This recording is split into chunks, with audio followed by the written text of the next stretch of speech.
नमस्कार, मैं हूं शम्स ताहिर खान और आप देख रहे हैं वारदात। हेलीकॉप्टर सेल में बिक रहा है, कारें सेल में बिक रही हैं, पीएम हाउस की कीमती चीजों पर सेल लगी है तो सरकारी जमीन भी सेल में बिक रही है। और तो और भैंसों तक को सेल में बेचा जा रहा है। जी नहीं, ये कोई फेस्टिव ऑफर नहीं है, बल्कि पाकिस्तान का ताज़ा सच है। क्योंकि पाकिस्तान को कंगाली से उबारने के लिए यहाँ हर उस चीज़ को बेचने का सिलसिला चल पड़ा है जिससे खजाने में कुछ पैसे आ सके, ताकि उन पैसे से सरकार चल सके। पर सबसे बड़ा सवाल यह है कि जिस पाकिस्तान के सर पर अरबों का कर्ज है, वो इन छोटी मोटी सेल से आखिर कितने पैसे कमा लेगा। पाकिस्तान में सेल लगी है। 102 सरकारी गाड़ियों की नीलामी।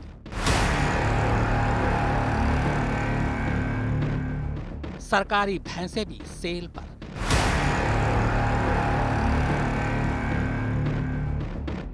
भैंस के बाद हेलीकॉप्टर बेच रही है सरकार।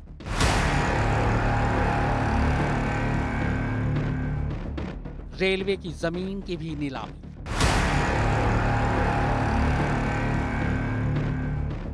पीएम हाउस से भी पैसे कमाएंगे इमरान। पीएम हाउस के लग्जरी आइटम की भी नीलामी।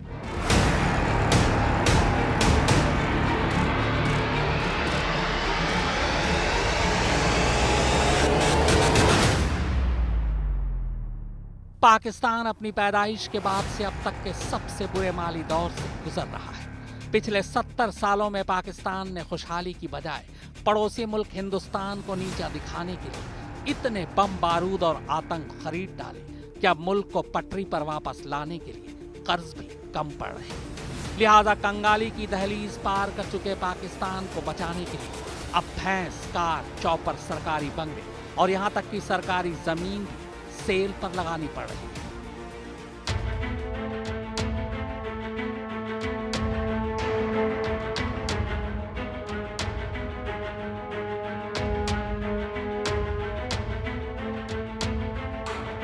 एक दो नहीं, महंगी गाड़ियों का पूरा जखीरा है।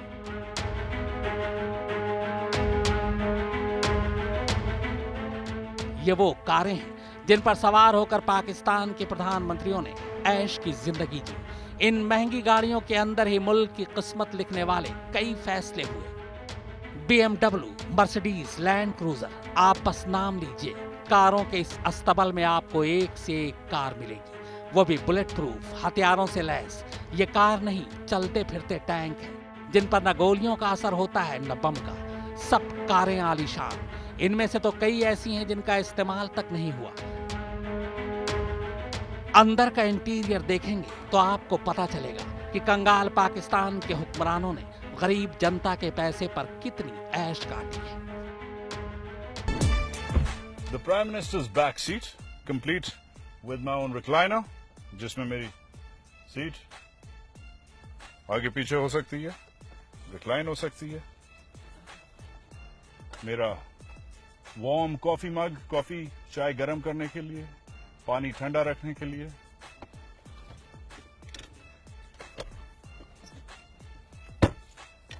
रोटी छोटी खाने के लिए या फाइल वर्क करने के लिए, फिल्में देखने के लिए, personal TV, ACs, reading lights, vanity अगर अपनी बुद्धि शुद्धि चेक करनी है।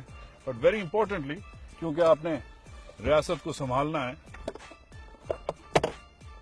My own fridge. 17 सितंबर को इस्लामाबाद में इन महंगी गाड़ियों की नीलामी शुरू हुई। 102 कारों में से 70 कार पहले ही दिन बिक गई। इनमें कई बुलेट प्रूफ कारें भी थी। महंगी गाड़ियों को बेचकर जो पैसा मिलेगा उससे सरकारी खजाने को भरा जाएगा, जो खाली हो चुका है। महज कुछ कारें बेचकर पाकिस्तान का कर्ज तो चुकता नहीं होगा, लेकिन पाकिस्तान के नए प्रधानमंत्री इमरान खान की इमेज जरूर चमक जाएगी।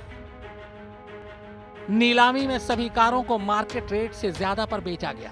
इनमें 8 बुलेट प्रूफ BMW है, 3 5000 सीसी की SUV, 2 3000 सीसी की SUV और 4 मर्सिडीज के लेटेस्ट मॉडल की कार शामिल है।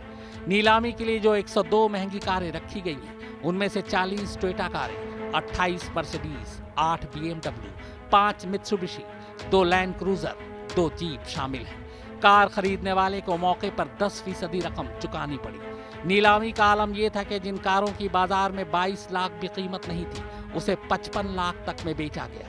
इन गाड़ियों में 1994 से लेकर 2018 मॉडल तक की गाड़ियां शामिल हैं। हमारे पास पैसा ही नहीं है मुल्क चलाने के लिए। आधी नहीं 60% पाकिस्तानी 30 साल की उम्र से कम है। हर रोज जॉब मार्केट में यूथ आ रही है नौकरियां ढूंढने के लिए, और हमने कर्जे लिए हुए हैं, उन्होंने बजाय वेल्थ क्रिएट करने के लिए ताकि हम कर्जे वापस करें, हमने ऐसे ऐसे प्रोजेक्ट्स बनाए हुए हैं जो कि कर्जे लेके लॉस पे जा रहे हैं। कश्मीर का दम भरने वाले पाकिस्तान के पास समस्याओं का अंबार है। सिर से पांव तक पाकिस्तान कर्ज में डूबा है। इसलिए नए प्रधानमंत्री ने कम खर्च की मुहिम छेड़ दी है। एक प्रधानमंत्री को मिलने वाली सारी सुविधाओं को लेने से इमरान खान ने पहले ही इनकार कर दिया है। पाकिस्तान में जो आज तक साहिबे इक़्तिदार अवाम के टैक्स के पैसे पे याशिया करते रहे हैं, ये इंशाल्लाह मेरा आज आपसे वादा है कि ये मैं चेंज करूंगा। अपने से शुरू करूंगा, अपने वजीरों से शुरू करूंगा, पार्लियामेंटेरियंस को सही करेंगे। सारे जितने भी हमारे पार्लियामेंटेरियंस हैं, सारों को हम एक कौम को ये बताएंगे कि ये हमने इस इकोनॉमिक क्राइसिस से निकलना है। हमें कोई बाहर से मुल्क आके बचाने नहीं लगा, हमने अपने इदारे मजबूत करने हैं। इन चमचमाती गाड़ियों का जखीरा ये बताता है कि पाकिस्तान में हुक्मरानों को बढ़ते कर्ज और कंगाली से कोई लेना देना नहीं था। आप सोचिए, अगर किसी मुल्क के प्रधानमंत्री को कर्ज चुकाने के लिए गाड़ियां बेचनी पड़ रही तो उस मुल्क में हालात आपातकाल जैसे ही हो सकते हैं। अभी नंबर इन लग्जरी गाड़ियों का है, आगे आगे पाकिस्तान में बहुत कुछ नीलाम होने वाला है, यहाँ तक कि ये भैंसे भी। पड़ोसी मुल्क की गुर्बत का अंदाजा इस बात से लगाइए कि मुल्क का वजीर आजम अपने काफिले में चलने वाली कारों को ही नहीं बेच रहा है, बल्कि अगली बारी हेलीकॉप्टर और पीएम हाउस में चरने वाली भैंसों की है। मगर हालात तो ऐसे हैं कि इमरान खान को अपने सरकारी आवास के फर्नीचर, बर्तन भी बेचने पड़ सकते हैं। हालांकि खुद इमरान भी जानते हैं कि इस नीलामी से मुल्क के ऊपर लदे कर्ज को नहीं चुकाया जा सकता, बल्कि उससे उबरने के लिए पाकिस्तान को अपनी इमेज बदलनी जरूरी है, खासकर आतंकवाद को लेकर।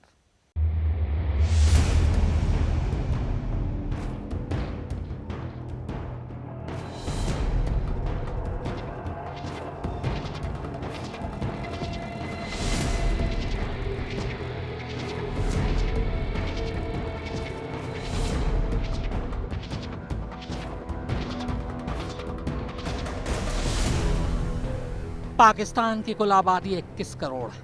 इनमें से 7 करोड़ गरीबी रेखा से नीचे है, यानी हर 10 में से 4 पाकिस्तानी के पास खाने को दाना नहीं। उस पर सितम यह कि मुल्क पर करीब 30,000 अरब रुपए का कर्ज है। इस लिहाज से हर पाकिस्तानी करीब 1.5 लाख रुपए का कर्जदार है। तो फिर जब हालात ही ऐसे हैं तो मुल्क की चीजें तो सेल होंगी ही। प्रधानमंत्री के काफिले में शामिल लग्जरी कारें, पूर्व प्रधानमंत्री नवाज शरीफ की 8 भैंसें, प्रधानमंत्री के लिए इस्तेमाल होने वाले 4 हेलीकॉप्टर, ये सब नीलाम हो रहे हैं क्योंकि कर्ज में डूबे पाकिस्तान को पैसे चाहिए। इन भैंसों को देखिए, ये कोई मामूली भैंसें नहीं है। ये 8 भैंसें पाकिस्तान के प्रधानमंत्री आवास में रहती हैं, नवाज शरीफ की प्यारी हैं। इन्हीं भैंसों की नीलामी के सहारे नया पाकिस्तान खड़ा करने के सपने देख रहे हैं इमरान खान। मानो ये भैंसें दूध नहीं डॉलर देती हैं। कर्ज का पानी सिर से इतना ऊपर आ गया है कि पाकिस्तान को अपना वजूद बचाने के लिए भैंसें तक बेचनी पड़ रही हैं। तो आपको पता होगा कि आज पाकिस्तान का जो हर तरह, लेकिन ख़ास तौर पे जो इकोनॉमिक सिचुएशन क्या है। कभी भी पाकिस्तान की किसी गवर्नमेंट को वो चैलेंजेस नहीं थे, बल्कि कभी पाकिस्तान को इतने चैलेंजेस नहीं थे जो आज है। सिंपल ये सोच लें कि हमारा जो कर्जा 10 सालों में 6 ट्रिलियन से 6,000 अरब से, आज पाकिस्तान का कर्जा 30,000 अरब का है, 30 ट्रिलियन का है। इमरान खान का यह बयान बताने के लिए काफी है कि पाकिस्तान कंगाली की दहलीज पार कर चुका है। हालत यह है कि कार बेचकर कुछ करोड़ रुपए, भैंसे बेचकर कुछ लाख रुपए मिल जाए तो भी इससे पाकिस्तान के हालात कोई सुधरने वाले नहीं है। आस्तीन में आतंकवाद का सांप पालने वाले पाकिस्तान की कंगाल कथा सुनेंगे तो आप चौंक उठेंगे। पाकिस्तान पर 30,000 अरब रुपए का कर्ज है। यह कर्ज ही पाकिस्तान की अर्थव्यवस्था का 87% के बराबर है। इतना ही नहीं, इस कर्ज पर जो ब्याज बनेगा वो हर रोज के हिसाब से करीब 6 अरब है। पाकिस्तान के पास सिर्फ $10 बिलियन का ही विदेशी मुद्रा भंडार बचा है। इससे पाकिस्तान सिर्फ 2 महीने का आयात का ही बिल चुका सकता है। विदेशी कर्ज की किस्तें भरने के लिए पाकिस्तान को $11.7 बिलियन की जरूरत है, जबकि मौजूदा साल में जरूरतें पूरी करने के लिए पाकिस्तान को $31 बिलियन की जरूरत है। ये आंकड़े बताने के लिए काफी हैं कि पाकिस्तान के हालात बद से बदतर हैं, लेकिन एक सच ये भी है कि इमरान खान की खर्च कम करने की यह कवायद ज्यादा पैसे नहीं जुटा पाएगी। वैसे वाकई इमरान पाकिस्तान की डूबती नैया को बचाना चाहते हैं तो उन्हें सेना के इशारे पर काम करना बंद करना होगा। आतंकवादियों की फंडिंग को रोकना होगा। आतंकियों के लिए जो हथियार खरीदे जाते हैं उस पर लगाम लगानी होगी। आतंकवादियों को ट्रेनिंग देने पर जो खर्च आता है उस ट्रेनिंग को बंद करना होगा। पाकिस्तान को आतंकवाद की जकड़ से आजाद करना होगा। भारत से रिश्ते सुधारने होंगे। लेकिन ये सब इमरान कर पाएंगे, फिलहाल कहना मुश्किल है। कार, भैंस, हेलीकॉप्टर बेचने का आइडिया अच्छा हो सकता है। इसके सहारे इमरान खुद को प्लेयर ऑफ पाकिस्तान भी साबित कर देंगे। लेकिन एक मुल्क के तौर पर पाकिस्तान को खुशहाली के रास्ते पर लाने के लिए इन छोटी मोटी नीलामी से ऊपर उठकर इमरान खान को सबसे पहले अपनी सरजमीन से आतंक को आउट ऑफ स्टॉक करना पड़ेगा। यकीन मानिए पाकिस्तान आईसीयू में है, मगर ऐसा नहीं है कि मुल्क के नए प्रधानमंत्री इमरान खान हालात सुधारने की कोशिश नहीं कर रहे। 2 नौकरों के साथ 3 कमरे के मकान में रहने से लेकर बुलेट प्रूफ गाड़ियों पर बैठने से इनकार करने तक इमरान बहुत सी ऐसी कोशिशें कर रहे हैं। यहाँ तक कि उन्होंने मंत्रियों की फिजूल खर्ची पर भी रोक लगा दी है। लेकिन इधर इमरान पाई पाई बचाने में लगे हैं और उधर सेना परमाणु बमों पर पैसे उड़ाने में लगी है। माली तौर पर पाकिस्तान अपने इतिहास के अब तक के सबसे बुरे दौर से गुजर रहा है। गले तक कर्ज में डूबे पाकिस्तान के पास कर्ज लौटाना तो छोड़िए, वक्त पर EMI देने तक के लिए पैसे नहीं है। कर्ज के बोझ तले दबे पाकिस्तानी प्रधानमंत्री की कुर्सी पर बैठते ही इमरान खान को ये बात समझ आ गई थी। यही वजह है कि खुद शान शौकत में पले बढ़े इमरान खान ने प्रधानमंत्री बनते ही सबसे पहले सरकारी खर्चों में कटौती करने का ऐलान कर दिया और इसकी शुरुआत भी उन्होंने खुद से की। इमरान ने प्रधानमंत्री आवास में रहने से इनकार कर दिया। इमरान सिर्फ 3 कमरों के मकान में रह रहे हैं। इमरान के घर पर सिर्फ 2 नौकर काम करते हैं, जबकि PM आवास में 524 कर्मचारी दिन रात काम करते थे। पाकिस्तान के PM को बुलेट प्रूफ गाड़ियों का काफिला मिलता है, जबकि सरकार बनाते ही इमरान ने सिर्फ 2 गाड़ियां अपने पास रखी। इमरान ने सुरक्षा में लगी गाड़ियों की नीलामी करवा दी। इससे मिली रकम को सरकारी खजाने में जमा करने की घोषणा की गई है। इतना ही नहीं, अब से मंत्रिमंडल की बैठक में सिर्फ चाय पिलाई जाएगी। मंत्रियों को चाय के साथ ना तो बिस्किट ना ही नाश्ता दिया जाएगा। पहले से ही आर्थिक परेशानी से जूझ रहे पाकिस्तान पर अब अचानक एक और नई मुसीबत टूट पड़ी है, पानी की मुसीबत। पाकिस्तान के पास पीने के लिए पानी भी अब बस गिनती के दिन के बचे हैं। डैम बनाने के लिए पाकिस्तान के चीफ जस्टिस तक को अपनी जेब से दान देना पड़ रहा है, लेकिन डैम बनाने के लिए जितने पैसे चाहिए उतने पूरे नहीं हो रहे। लिहाजा अब इमरान खान ने दुनिया भर में रह रहे पाकिस्तानियों से मदद की अपील की है।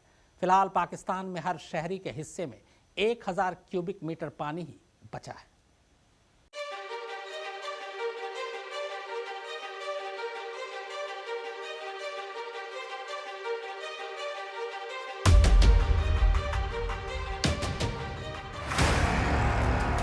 बूंद बूंद पानी को तरसा पाकिस्तान।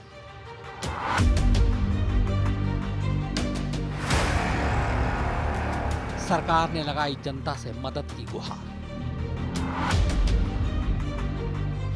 पाकिस्तान में फिलहाल सिर मुड़ाते ही ओले पड़ने लगे हैं। अभी गद्दी पर इमरान खान ठीक से बैठे भी नहीं कि मुल्क बूंद बूंद को तरस उठा।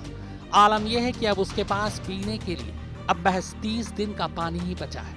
हालत इतने खराब है कि नए नवेले प्रधानमंत्री इमरान खान को इससे निजात पाने के लिए विदेश में रह रहे पाकिस्तानियों से मदद की गुहार लगानी पड़ रही है।